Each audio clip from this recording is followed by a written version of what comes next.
यहाँ पर शुरू करने वाले हैं चैप्टर 4 जिसका नाम है इन्वर्स ट्रिग्नोमेट्री फंक्शन। ठीक है, यहाँ पर जो चैप्टर 4 हम स्टार्ट कर रहे हैं ये हम नूतन आरबी त्रिपाठी की जो बुक है उसका कंप्लीट सॉल्यूशन हम करेंगे। तो इसमें हम चैप्टर 4 स्टार्ट कर रहे हैं। ठीक है, तो हमारा जो चैप्टर 4 है वो है प्रतिलोम त्रिकोणमिति फलन। ठीक है, क्या है? प्रतिलोम त्रिकोणमिति फलन, इन्वर्स ट्रिग्नोमेट्री फंक्शन। तो यहाँ पर जब हम इसको समझते हैं इन्वर्स ट्रिग्नोमेट्री फंक्शन को, तो इन्वर्स ट्रिग्नोमेट्री फंक्शन समझने के लिए हमको 11th का जो बेसिक है वो कंप्लीट याद होना चाहिए, तभी हम इसको समझ सकते हैं, नहीं तो हमको बहुत सारी प्रॉब्लम यहाँ पर होगी। तो देखिए, सबसे पहले मैं आपको बता देता हूँ कि ये जो मैंने यहाँ पर फॉर्मूले लिखे हैं, यहाँ लिखा है माइनस थीटा के त्रिकोणमिति अनुपात। ठीक है, trigonometrical ratio of minus theta, ये बहुत ही ज़रूरी है इस प्रतिलोम त्रिकोणमिति फलन को समझने के लिए। ठीक है, तो देखिए आपको याद क्या रखना है, जिस तरीके से हमने यहाँ पर कभी पढ़ा है कि जो साइन थीटा है, तो ये जो थीटा होता है इसको हम बोलते हैं कोण।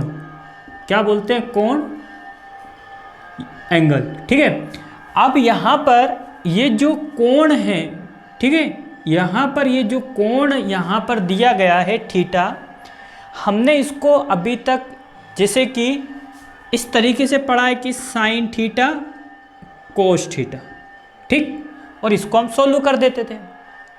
कहने का मतलब ये है, अगर आपसे कभी कोई ये बात पूछता है कि साइन 30 डिग्री इसका मान क्या होता है, तो आप बोल देते हो कि सर 1 होता है, 1/2 होता है। ठीक, लेकिन जब अगर आपको ये दे दिया जाता है कि साइन -30 डिग्री का मान बताइए, ठीक है, साइन, तो यहाँ पर सबसे फर्स्ट में क्या हो रहा है कि जो कोण है वो कैसा आ रहा है? माइनस का आ रहा है। ऐसे कोण को हम क्या बोलते हैं? माइनस थीटा के त्रिकोणमिति अनुपात। ठीक है, तो यहाँ पर आप इसका डायरेक्ट वैल्यू नहीं निकाल सकते हो। डायरेक्ट वैल्यू मतलब इस पर आप 1/2 नहीं लिख सकते हो। क्यों? क्योंकि यहाँ पर ये जो एंगल दिया है ये क्या दिया है? माइनस का दिया है। तब हम इसको समझते हैं तो आपको सिर्फ एक बात इसके लिए याद रखना है, जब भी कोई भी त्रिकोणमिति फलन हमारे पास आता है, जब भी कोई भी त्रिकोणमिति फंक्शन हमारे पास आता है, इन्वर्स ट्रिग्नोमेट्री फंक्शन, अगर वो फंक्शन उसका जो एंगल है वो अगर नेगेटिव आता है, तो यहाँ पर आपको ये याद रखना है कि जब हम उसको हल करेंगे तो cos theta minus cos minus theta और कोसेक का रेसिप्रोकल, इसका व्युत्क्रम क्या होता है? कोस का होता है सेक माइनस थीटा। ये दोनों ही प्लस बनकर निकलते हैं। प्लस मतलब ये बन जाता है कोस थीटा और ये बन जाता है सेक थीटा। ठीक, ये बात आपको अपनी मेमोरी में रखना है। क्या रखना है?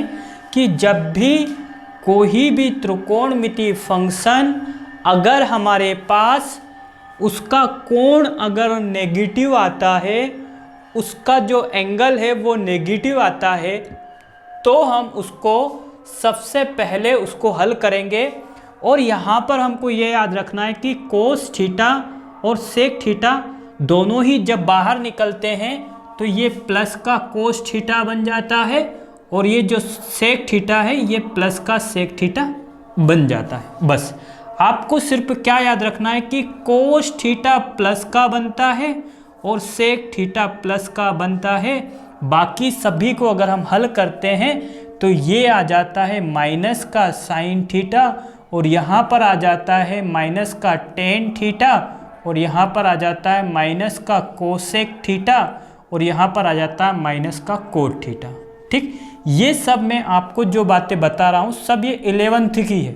ठीक है, फिर भी यहाँ पर इस इन्वर्स ट्रिग्नोमेट्री को समझने के लिए हमको बहुत मेहनत करना पड़ेगी, इसलिए यहाँ पर आप इसको थोड़ा सा समझ लीजिए कि जो साइन माइनस थीटा होता है, जब इसको हम सोल्व करेंगे तो ये माइनस का साइन थीटा आ जाएगा। कहने का मतलब ये है, जैसे कि हमने यहाँ पर इसको सोल्व किया, साइन माइनस का 30 डिग्री, तो इसको हम क्या लिख सकते हैं, माइनस साइन 30 डिग्री। ठीक, बिल्कुल बेसिक से मैं आपको समझा रहा हूँ। साइन माइनस 30 डिग्री है तो इसको हम लिख सकते हैं माइनस साइन 30 डिग्री। और मान लिया जाए ऐसा आ जाता है कि कोस माइनस 30 डिग्री, तो इसको हम प्लस कोस 30 डिग्री लिख देते हैं। ठीक, इसका मतलब क्या है, पहले हम जो नेगेटिव है, ये जो माइनस है, माइनस का जो कोण है, इसको हम हल कर रहे हैं। ये बहुत, इसको ये बोला जाता है। ठीक है, इसको हम क्या कर रहे हैं, हल कर रहे हैं, इसको सोल्व कर रहे हैं। पहले अगर हमने यहाँ पर लिख दिया माइनस टेन माइनस थीटा, तो यहाँ पर क्या आ जाएगा, माइनस का टेन थीटा। तो आपको कुछ नहीं, सिंपल सी दो बातें याद रखना है। क्या, कोस और सेक अगर दोनों एंगल माइनस के हैं, जब हम उसको हल करेंगे तो वो क्या बन जाएंगे, प्लस बन के निकलते हैं। बाकी सभी क्या होते हैं, माइनस के निकलते हैं, नेगेटिव रहते हैं। तो ये आपको बिल्कुल कंप्लीट तरीके से याद रखना है। ठीक है, ये मेन है यहाँ पर आपको समझना। तो इतनी बातें तो अब आपको समझ में आ गई होगी। ये जो फॉर्मूले मैंने लिखे हैं ये कम्प्लीटली आपको समझ में आ गए होंगे। अब हम यहाँ पर थोड़ा सा समझ लेते हैं कि इनवर्स ट्रिग्नोमेट्री फंक्शन क्या होता है। ठीक है, तो आप ये बात याद रखना, इनवर्स त्रिकोणमिति फलन, प्रतिलोम त्रिकोणमिति फलन उसे ही कहा जाता है, उस फंक्शन को कहा जाता है जो फंक्शन 1 होता है और ऑन टू होता है। मतलब ऐसे फंक्शन को ही हम त्रिकोणमिति फंक्शन कह सकते हैं जो एक एक ही होता है और आच्छादक होता है। दोनों कंडीशन को वो सेटिस्फाई करता है, उसी फंक्शन को हम बोलते हैं कि वो प्रतिलोम त्रिकोणमिति फलन है। तो यहाँ पर अगर हम समझते हैं कि इनवर्स ट्रिग्नोमेट्री फंक्शन क्या होता है, तो देखिए, अगर हम जानते हैं कि जो साइन होता है, साइन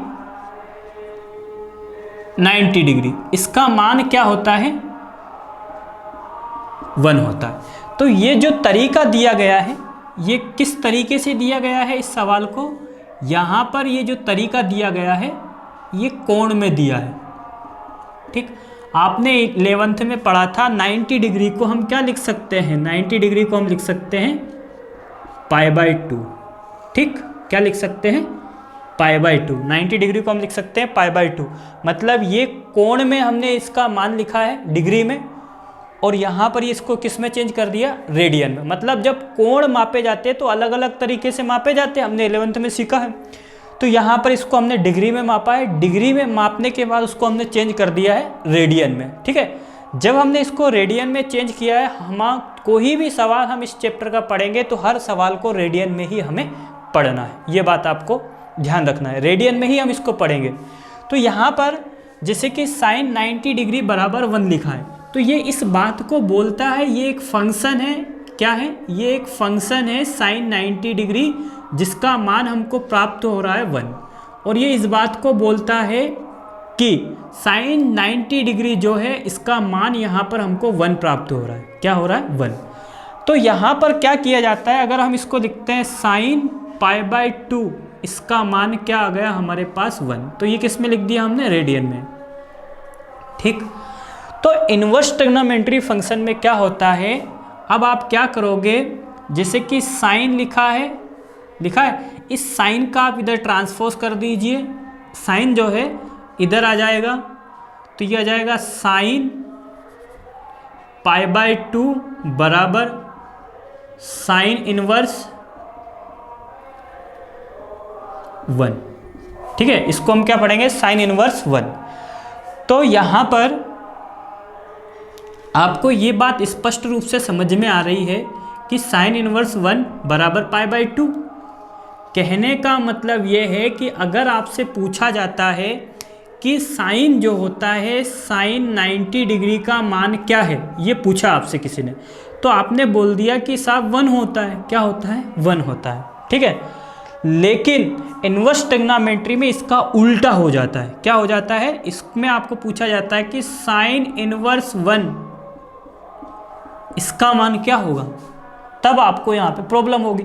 हम ये तो जानते हैं कि साइन 90 डिग्री का मान 1 होता है, ये पूछते हैं अगर साइन π/2 इसका मान बताइए, तो आप बोल देते हो झट से 1 होता है। ठीक है, लेकिन यहाँ पर जब आपसे पूछा जाता है कि साइन इनवर्स 1 इसका मान क्या है, आप हमको ये बताइए। तो इनवर्स ट्रिग्नोमेट्री फंक्शन में क्या होता है, जिसे कि आपने यहाँ पर y बराबर एक साइन एक्स लिया, क्या ले लिया, साइन एक्स फंक्शन, ठीक है। इस साइन एक्स का आप इधर पक्षांतर कर दीजिए तो यह जाएगा साइन इनवर्स y बराबर साइन इनवर्स y बराबर x। तो ये फंक्शन क्या कहलाता है, इनवर्स ट्रिग्नोमेट्री फंक्शन कहलाता है। लेकिन किस कंडीशन पर, जब वो फलन एक ही फलन भी हो और अच्छादक फलन भी हो, तभी हम उसको ये बोल सकते हैं। तो यहाँ पर देखिए एक और उदाहरण लेकर मैं आपको इनवर्स ट्रिग्नोमेट्री के बारे में बता देता हूँ। जैसे कि आपसे कहा जाता है 10 π/4 का मान बताइए, ठीक है। तो 10 π/4 का मान आप बता दोगे कि 1 होता है, क्या होता है 1। लेकिन अगर आपसे कोई पूछ ले कि 10 इनवर्स 1 इसका मान बताइए, तो आपके माइंड में तुरंत आ जाना चाहिए क्या होता है, π/4 होता है, ठीक है। बस हमको यही सीखना है और कुछ भी इस इनवर्स ट्रिग्नोमेट्री में ये वैल्यू हमको निकालना सीखना है, कैसे निकालते हैं, ठीक है। तो ये आपको समझ में आ गया होगा कि इनवर्स ट्रिग्नोमेट्री फंक्शन क्या होता है। अब हम यहाँ पर समझने वाले हैं हमारी जो यहाँ पर चैप्टर 4 है इनवर्स ट्रिग्नोमेट्री फंक्शन, प्रतिलोम त्रिकोणमितीय फलन। इसमें ये जो टेबल यहाँ पर बनाई गई है प्रश्नावली 4A को समझने के लिए बहुत ही ज़रूरी है। प्रश्नावली 4A एक ऐसी है इस चैप्टर में जिसको समझने में बहुत सी प्रॉब्लम क्रिएट होती है। तो यहाँ पर जब हम इसको समझते हैं तो प्रिंसिपल वैल्यू मुख्य मान, ठीक है। तो प्रिंसिपल वैल्यू मुख्य मान होता क्या है, ठीक है। तो आप इसको ऐसे याद रखना, जैसे कि मान लिया जाए किसी भी चीज़ को हम बांध देते हैं। कहने का मतलब ये है, अगर हम गांव में देखते हैं जैसे कि एक गाय होती है, ठीक है। अगर गाय को हम यहाँ बांध देते हैं तो गाय सिर्फ इतने एरिया पर जाती है, कितने एरिया पर, जैसे कि इतने एरिया पर ये आसपास इस रस्सी से बंधी रहती है, तो इतने एरिया पर घूमती है, तो ठीक है। तो ये क्या कहलाता है, इसको अगर आप बोल सकते हो तो मुख्य मान। मुख्य मान मतलब ये इतनी जगह से यहाँ तक जा सकती है। ऐसा ही यहाँ पर ये जो टेबल बना हुआ है ये भी इसी टाइप का है। मतलब मुख्य मान क्या है, एक वैल्यू बंधी हुई है जिसमें आपसे कहा जाता है कि आपको यहाँ से यहाँ तक जाना है, ठीक है। तो ये जो टेबल है हमें को याद होना चाहिए। इस टेबल में क्या कहा गया है कि y equal sine inverse x, ठीक है। y equal sine inverse x, इसका मतलब क्या है कि आप इस टेबल के अंदर x का मान रखोगे। किसका मान रखोगे, x का मान आप रखते हो तो आपको मान किसका मिलेगा, y का। तो देखिए यहाँ पर इसको जब हम समझेंगे, यहाँ फंक्शन है हमारा इनवर्स y बराबर साइन इनवर्स x, ठीक है। ये फंक्शन है, यहाँ पर हमारे पास फंक्शन है, देखिए हमारे पास फंक्शन है y बराबर साइन इनवर्स x, ठीक है। क्या है फंक्शन, y बराबर साइन इनवर्स x, जिसके अंदर ये जो x है ये किसका काम करेगा, डोमेन का। किसका काम करता है ये, डोमेन का। इसका मतलब ये है कि आप इस x के अंदर क्या रखोगे, इस x के अंदर क्या रखोगे कि आपको क्या प्राप्त हो जाए, y। मतलब ये जो x है किसका काम करेगा, डोमेन का। और ये जो y है ये किसका काम करेगा, रेंज का, ठीक है। और ये जो रेंज है जिसको हम बोलते हैं परास या परिसर, ये जो परिसर है ये हमको ज्ञात करना है और इसको बांध दिया गया है। इसको क्या बोला जाता है, प्रिंसिपल वैल्यू ब्रांच, ठीक है, ठीक है, मुख्य मान जिसको हम बोलते हैं हिंदी में। तो यहाँ पर इस फंक्शन के लिए इसको बांध दिया गया है कि आप -π/2 से +π/2 तक जा सकते हो, ठीक है। कहने का मतलब यह है इस प्रश्न का कि आपको एक एरिया बता दिया गया कि आप यहाँ से यहाँ तक जा सकते हो, जिसमें π/2 से +π/2 भी शामिल होगा, और यही क्या कहलाता है, मुख्य मान कहलाता है। जिस तरीके से मैंने आपको गाय का उदाहरण बताया था, ध्यान रखिए। जैसे कि यहाँ पर ये गाय बंधी है, ठीक है, गाय, और ये गाय की यहाँ से यहाँ तक, जिसको हम देखिए यहाँ पर ये गाय है, क्या है, गाय का, इसको हम बोल सकते हैं जिससे गाय की रस्सी बंधी हुई है, ठीक है। ये रस्सी यहाँ से यहाँ तक इतनी लंबी है, यहाँ तक, ठीक है। अब यहाँ तक ये जो रस्सी यहाँ से यहाँ तक बंधी है, यहाँ पर गाय इस और इस टाइप से ये क्या करती है, इधर घूमती है, ठीक। इस तरीके से ये जो गाय घूम रही है, तो यहाँ से यहाँ तक ये जो गाय बंधी है, ये इसकी जो रस्सी है, गाय इस तरीके से घूम सकती है। तो इसको हमने क्या कर दिया है, बांध दिया है।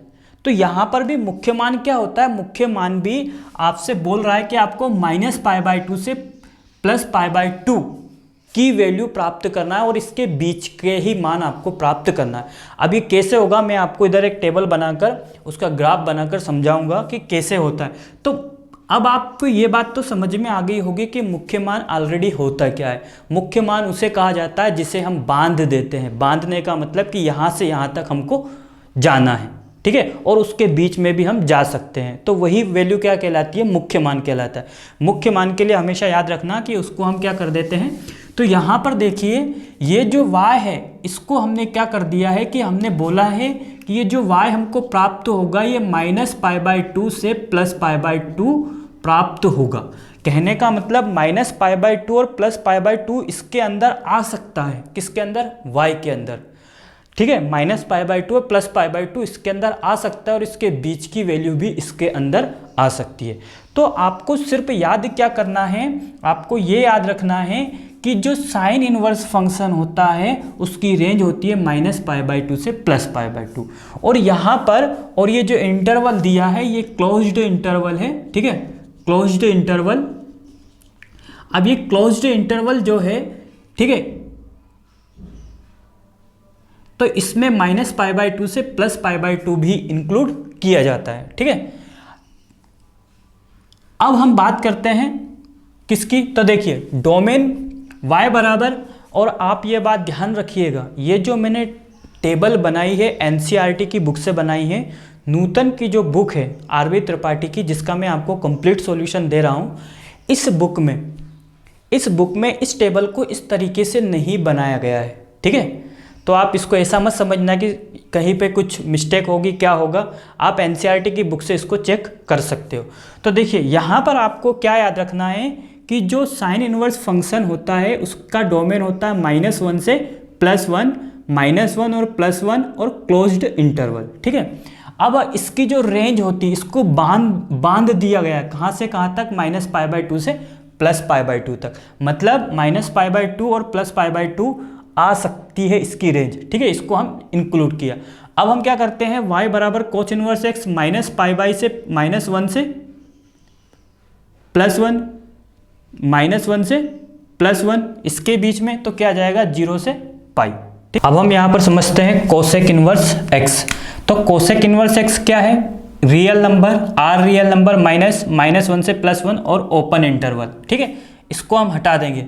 अब यहाँ पर जब हम इसको समझते हैं तो देखिए -π/2 से +π/2, ठीक है, -π/2 से +π/2 तक हमको इसकी रेंज प्राप्त होगी।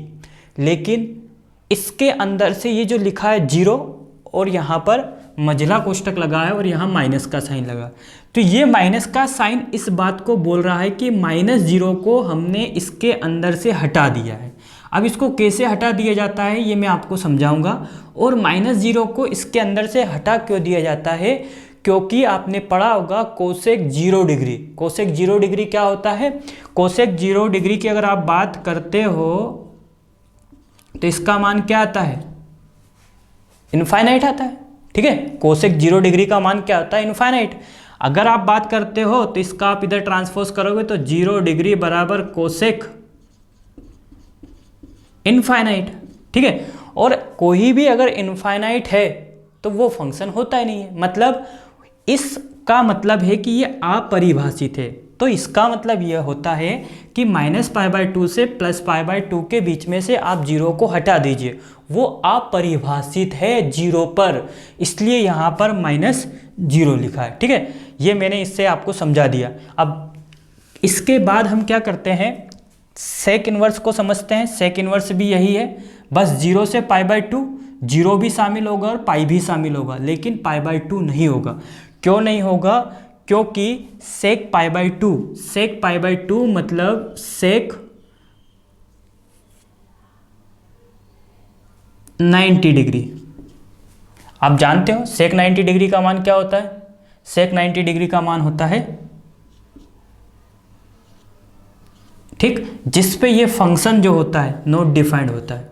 क्या होता है? सेक 90 डिग्री पर फंक्शन क्या होता है? नॉट डिफाइंड, मतलब सेक पाई बाई टू इसका मान नॉट डिफाइंड, अपरिभाषित होता है। क्या होता है?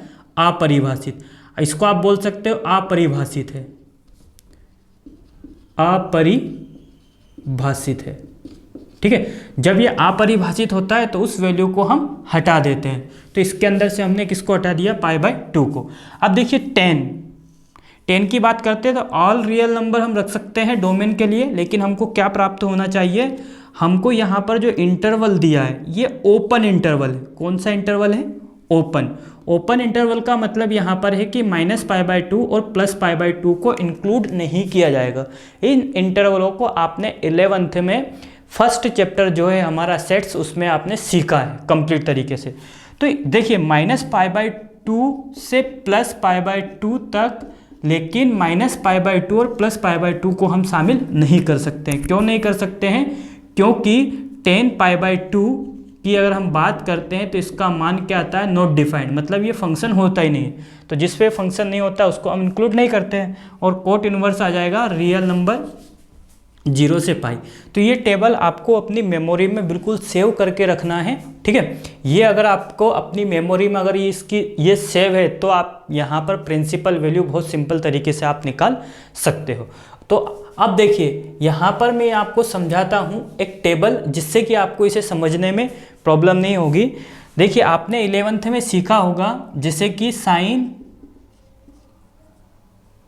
180 डिग्री माइनस थीटा, ठीक है। इस टाइप की वैल्यू निकालने के लिए हम क्या करते थे? तो सबसे पहले हमने खींच दिया, एक खींचा है एक्स अक्ष। क्या खींच दिया? एक्स अक्ष। इसको आप बोल सकते हो कि ये क्या है? एक्स अक्ष। और एक ऊर्ध्वाधर लाइन खींची है हमने वाई अक्ष, ठीक है, वाई अक्ष। अब इसको आपको समझना है, ठीक है। तो इसको समझने के लिए हमने कहाँ से चलना स्टार्ट किया? 0 डिग्री से। तो ये 0 आ गया, ठीक है। अब हम किस ओर चल रहे हैं? घड़ी की विपरीत दिशा की ओर। किस ओर चल रहे हैं हम? घड़ी की विपरीत दिशा की ओर हम चल रहे हैं, ठीक है। घड़ी की विपरीत दिशा की ओर अगर हम चलते हैं तो चिन्ह कैसा आएगा? प्लस। तो यहाँ हमने लिख दिया +π/2, ठीक है। फिर यहाँ पर आएंगे तो यहाँ क्या आ जाएगा? प्लस का पाई। फिर यहाँ क्या आ जाएगा? 3π/2, और ये कैसा आएगा? प्लस। और फिर यहाँ आ जाएंगे तो प्लस का 2π, ठीक है। तो यहाँ पर जब हमने इस पे चलना स्टार्ट किया था तो हम किस ओर चले थे? घड़ी की विपरीत दिशा की ओर। देखिए ये जो मैं आपको समझा रहा हूँ, इसमें ये बात ध्यान रखना, अगर आपको ये समझ में नहीं आता है तो आप यहाँ पर देखिए, मैं यहाँ पर अब आपको जो समझा रहा हूँ क्लास 11th का बेसिक है। यहाँ पर नूतन की बुक में यहाँ पर पेज नंबर 96 पर दिया गया है, ठीक है। ये जो यहाँ पर सर्कल बना हुआ है इसको आपने 11th में समझा होगा पूरा कंप्लीट, ठीक है। तो मैं यहाँ पर इसकी पूरी डिटेल तो नहीं समझाऊंगा, थोड़ा थोड़ा आपको यहाँ पर समझाऊंगा, जिससे कि आप प्रिंसिपल वैल्यू बहुत सिंपल तरीके से निकाल सको। देखिए जब हमने इस पे चलना स्टार्ट किया था तो हम किस ओर चले थे? घड़ी की विपरीत दिशा की ओर। अब हम क्या करेंगे? इधर से चलना स्टार्ट करेंगे तो घड़ी की दिशा की ओर चलेंगे तो यहाँ क्या आ जाएगा? प्लस का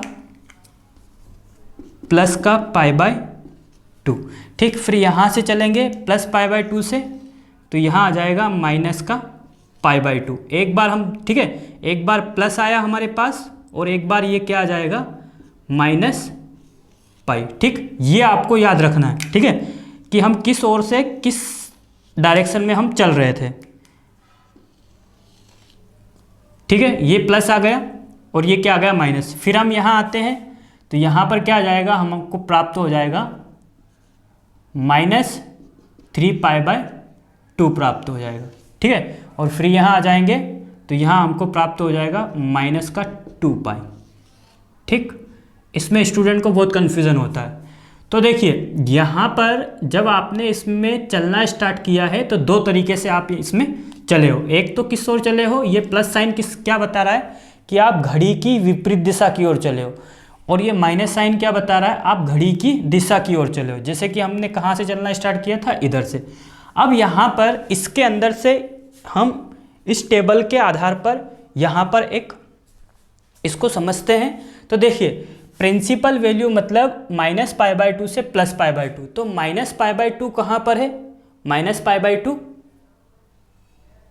ये यहाँ पर क्या आएगा, माइनस का आएगा, क्या आएगा, माइनस।